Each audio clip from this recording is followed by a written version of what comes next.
To all of you who are here to celebrate the opening of a state-of-the-art facility in North Dallas. It's obviously a big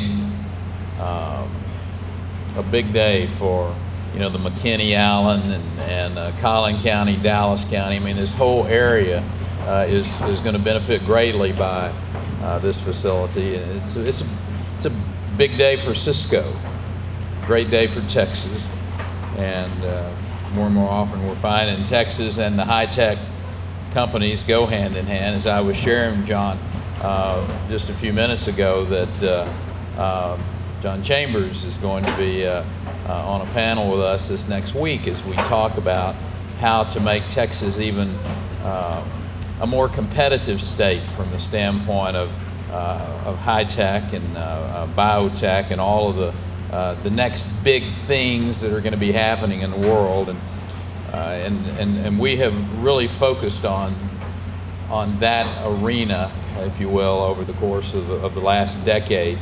When you think about Samsung and their $3.6 billion expansion to its operations in Austin, when you look at NRG, which just last week I was greatly privileged to be with them as we announced the electric car recharging stations all through the Dallas-Fort Worth area.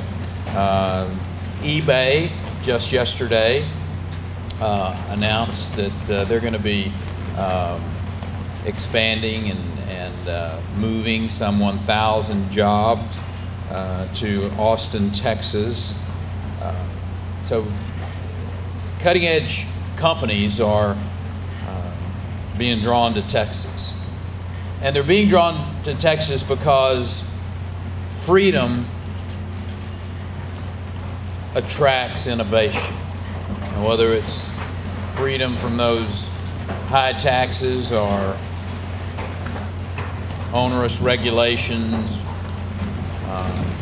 we've worked really hard to foster an environment in the state that frees employers to do what they do best, which is to dream really big dreams, to meet challenges, to create jobs. We steer clear of those crippling mandates, top-down requirements of telling companies how to do their business. Instead, we keep our regulatory climate fair and predictable. Entrepreneurs can then focus on their cutting-edge products, not cutting red tape. We've revamped our schools. We're making them more accountable, passing standards that make a college-ready curriculum the standard for all of our students in the states to ensure that we have the most competitive workforce in the nation. We work hard to create a climate that encourages job creation and innovation. And then we really ask government to get out of the way and let those of you in the private sector do what you do best, and that is to create those jobs that in turn create wealth. And not surprisingly, employers of all sizes, from all industries, from around the world, are discovering that Texas advantage, and they're bringing their jobs with them. In fact, more jobs were created in Texas in 2010 than in any other state. I had a group of California legislators who came into Austin yesterday, and it was a bipartisan group. Lieutenant Governor Gavin Newsom and the leader of the Republican House, the Assembly as they refer to it there, and we discussed how Texas has been able to be a leader over the course of the last decade in job creation. And frankly,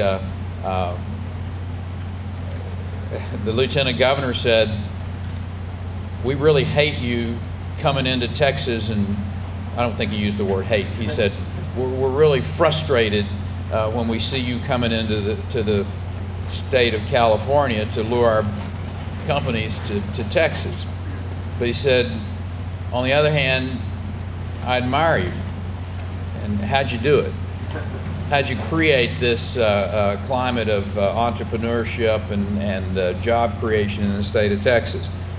and I shared with them, it's really pretty simple. You keep those taxes low, regulatory climate fair and predictable, legal system that doesn't allow for oversuing, and continue to have accountable public schools so that the Ciscos of the world know that the skilled workforce will be here to fill those high-tech jobs in that building. Just this morning, we learned that our unemployment rate had gone down again in the state of Texas, well below the national average. Down to 8.1%. Cisco's decision to build this facility here is further proof that we're on the right track. We're reaping the benefits of years of policy decisions that are both job-friendly and fiscally disciplined. In Austin right now, we're obviously facing a challenging legislative session, but we're prioritizing spending that will thoughtfully make its way through our budget writing process. You know, we're doing the same things that you all have done over the last 2 years, either in your small businesses or large businesses or in your private personal budgets. You have set and made hard decisions, differentiated between wants and needs, making responsible decisions to live within your means. State government is doing that same thing in Austin, Texas today.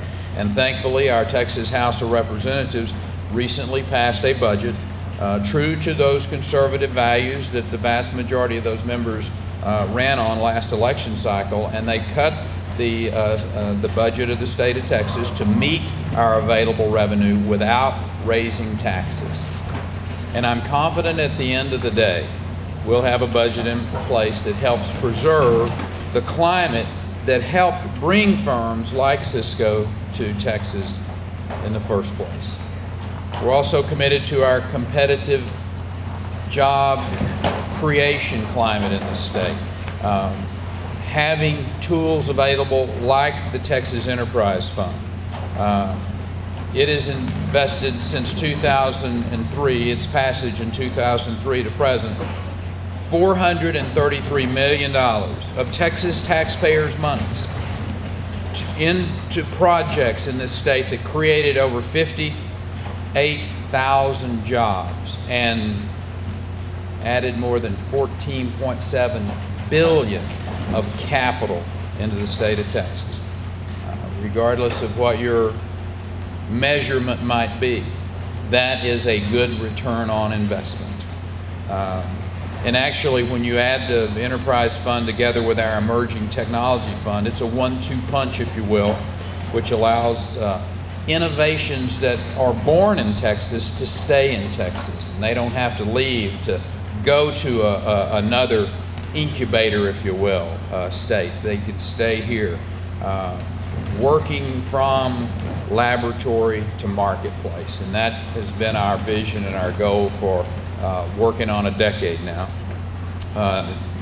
Speaking of that Emerging Technology Fund, it has invested $197 million, I think, in 131 companies, and those have also had matching grants from our universities to the same tune of about $173 million there. But it's keeping our innovators in the state of Texas. Again, I was out in California 3 weeks ago to talk to the dean of the business school, the dean of the engineering school at Stanford, picking their brain about how they created that environment at that university and right there where you live, and that Austin, Texas is ripe and on the verge to replicate that Silicon Valley right here in the state of Texas. And when you add our quality of life, and what I mean by that is you get to keep more of what you work hard for in the state of Texas.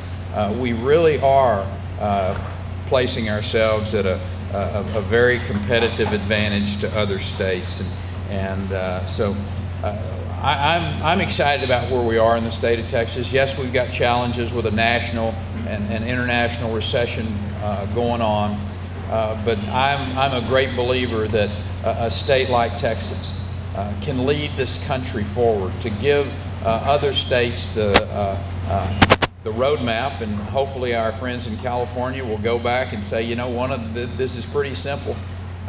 We're taxing too much, we're regulating too much, we're making it too hard for businesses to expand, and they become a more competitive state. Because if California becomes more competitive, it puts pressure on the state of Texas or Florida or Arizona to go back in and really look and see what is it that we need to do to make our states more competitive, as those of you in the business community decide on a daily basis where you're going to locate, where you're going to be doing business to continue to address the challenges that face us all in this country and in this world. So let me say again, John, to Cisco and to everyone here today, thank you for making this possible today, and certainly to the local governments, the city and the county that are here. Thank you for being a part of a great process and making these great things become a reality. So God bless you, and through you may God continue to bless the great state of Texas.